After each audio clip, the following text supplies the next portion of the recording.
The headlines scream from the shadows, their bold letters barely visible in the dim light, yet their message is impossible to ignore. Each headline is a silent cry, echoing through the empty streets and deserted newsstands, telling a story that many wish would remain hidden.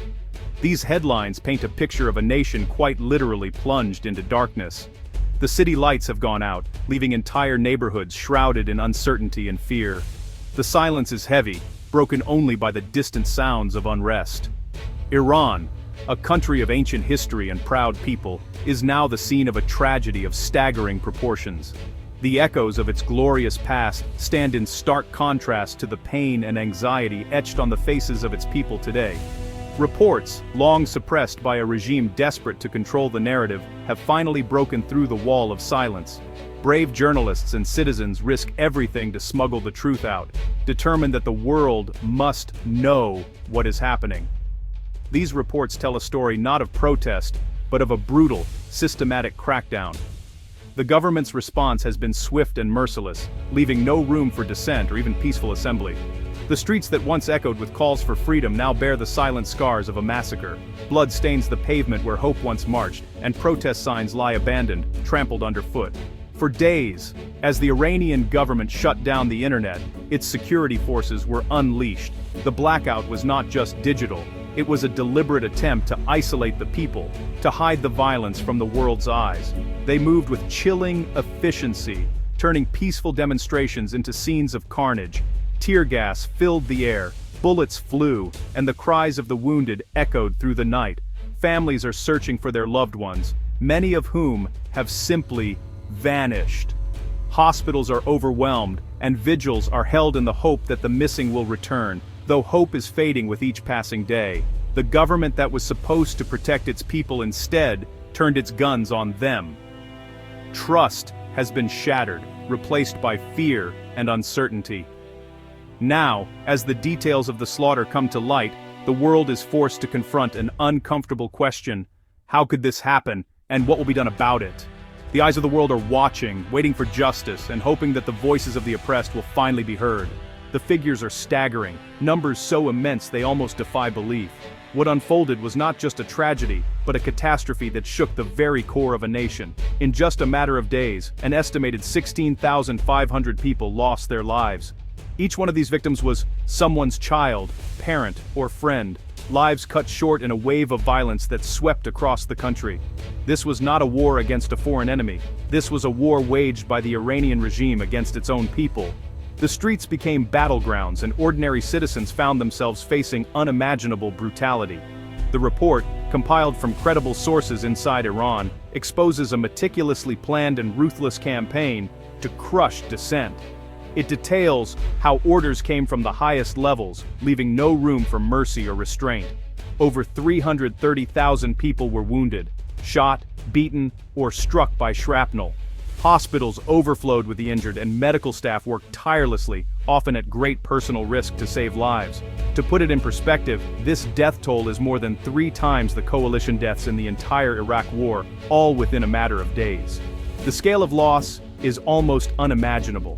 The security forces operated with a chilling clarity of purpose, inflict maximum damage, instill maximum fear, and leave no doubt about the consequences of defiance.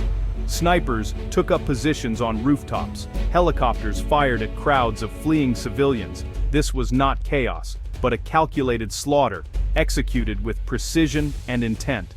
The brutality was designed to terrorize the population into submission, to silence voices of dissent through fear and overwhelming force.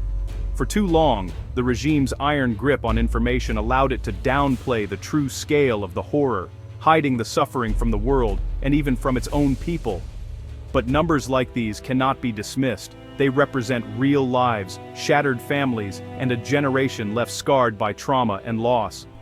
Each number is a person whose future was violently stolen, dreams extinguished before they could be realized. This report is not just a record of tragedy, it is a cry for justice that cannot and must not be ignored by the world. Among the wounded is a young man named Reza, a window into the chaos and heartbreak that gripped Iran's cities during those fateful days. His story is one of countless others, but it offers a rare, personal glimpse into the human cost of resistance. Reza, a university student with dreams of a better future, joined the protests peacefully, believing in the power of collective action and the hope for change. He marched alongside friends and strangers, united by a shared desire for freedom and justice. Suddenly, without warning, security forces opened fire on the crowd, shattering the fragile sense of safety and turning the demonstration into a scene of terror. Reza was shot in the leg, collapsing to the ground as panic erupted around him. The air filled with screams, confusion, and the desperate scramble to escape the gunfire. Knowing that hospitals had become traps where security forces waited to arrest the wounded, he forced himself to crawl into a nearby alley, his leg bleeding and every movement agonizing. A stranger, risking their own safety, found Reza and took him to a private home. There, in a dimly lit room, a retired nurse did what she could with limited supplies, treating his wound as best as possible. The procedure was crude and excruciatingly painful, lacking proper equipment or medication, but it was enough to save his life and keep him out of the authorities' grasp. For weeks, Reza lived in constant fear, moving from one safe house to another under the cover of darkness. His family, desperate to protect him, eventually managed to smuggle him out of the country, away from the ever-present threat of arrest. He now carries a permanent limp and a bullet fragment that doctors cannot remove, a daily reminder of the violence he survived and the price he paid for his beliefs. But the psychological wounds run even deeper. Reza speaks of friends who never made it out, of the constant fear that haunts his dreams, and the heavy burden of survivor's guilt that he carries with him. His story is just one among tens of thousands, each a testament to the courage and suffering of those who stood up against oppression. It's a deeply personal account of the state's brutality, and a stark reminder of the terrifying reality faced by anyone who dares to demand their rights in Iran. Reza is a living testament to the uncensored truth the regime tried to bury. His scars, both visible and invisible, are proof of what so many endured, and he is not alone. Across the country and beyond its borders, survivors like Reza support each other, their resilience and solidarity shining through the darkness. A deeply disturbing aspect of this crackdown is the sheer number of young people among the victims. Many killed and injured were teenagers and university students, the future of the nation. They took to the streets with hope, believing they could bring about change. Instead, they were met with bullets. The regime's response seemed aimed at crushing the spirit of this generation. Security forces targeted young men and women, sending a brutal message: hope is dangerous. Thousands have been deliberately blinded. Shotguns loaded with birdshot fired at faces. An estimated 4,000 people have lost their eyesight. Hospitals, already strained by sanctions, are running out of supplies, forced to make impossible choices. The deliberate blinding and the inability to treat the wounded is a grim illustration of the tragedy unfolding in Iran. It is a humanitarian crisis born from political brutality. Hospitals across Iran became the second front in the regime's war on its people. Emergency rooms were overwhelmed, hallways lined with stretchers, floors covered with the wounded. Medical staff faced an impossible choice: save lives or comply with the regime's demand to identify protesters. Security agents patrolled wards, arresting the injured as soon as they were stable. Many wounded were dragged from their beds and taken to detention centers. Doctors and nurses responded with bravery, donating their own blood, creating secret networks, and setting up clandestine clinics. These were acts of profound courage in the face of immense danger. The government not only created the crisis, but actively obstructed efforts to treat the wounded. The stories of doctors risking everything are a powerful symbol of humanity amid state-sponsored violence. As protests swelled, Tehran called for reinforcements, not Iranian, but thousands of militia fighters from Iraq. These battle-hardened Shia militias, funded by Iran's Revolutionary Guard, brought ruthless tactics to Iranian cities. Witnesses heard fighters speaking Arabic, not Farsi, as they beat and shot protesters. The regime used foreign mercenaries to distance its own forces from the bloodshed. Simultaneously, the regime launched a campaign of disinformation, shutting down the internet, plunging the nation into digital darkness. The goal: prevent protesters from organizing and hide the massacre from the world. State media broadcast a fabricated version of events, portraying protesters as foreign-backed rioters. Any mention of mass casualties was absent. The regime tried to construct an alternate reality, justifying the slaughter in secret, but the truth could not be contained forever. For days, the Iranian government maintained its wall of denial. Officials dismissed reports of a massacre as foreign propaganda, insisting security forces acted with restraint. At the UN and in interviews, diplomats painted the protests as minor disturbances.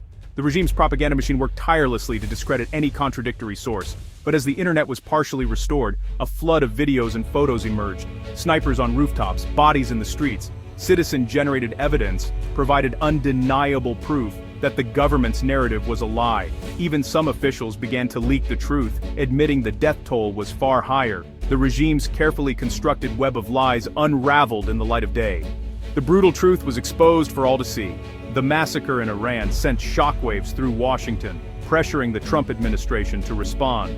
Hawkish advisors pushed for military strikes, seeing a moment of weakness for the regime. President Trump, however, was hesitant, publicly condemning Iran, but wary of another Middle East war. He was caught between his rhetoric and his instinct to avoid conflict. Allies in Europe urged caution, fearing a strike would ignite a regional war. Regional allies like Saudi Arabia and Israel quietly encouraged a strong response. Any U.S. strike risked provoking Iranian retaliation against troops, oil tankers, or allied nations. Pentagon analyses predicted high risk of American casualties. The administration was left paralyzed, weighing moral outrage against the potential for devastating war. The world watched, uncertain of what would come next.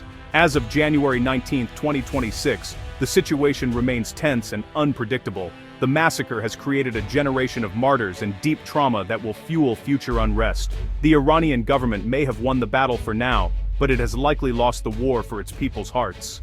The country is a powder keg. Any spark could ignite another explosion of rage. The U.S. has increased its military presence in the region, raising the risk of accidental conflict. Every American in the Middle East is now a potential target for retaliation. The region is on a knife's edge, caught between revolution and the threat of war. The only certainty: the story is far from over, and the world must keep seeking the uncensored truth.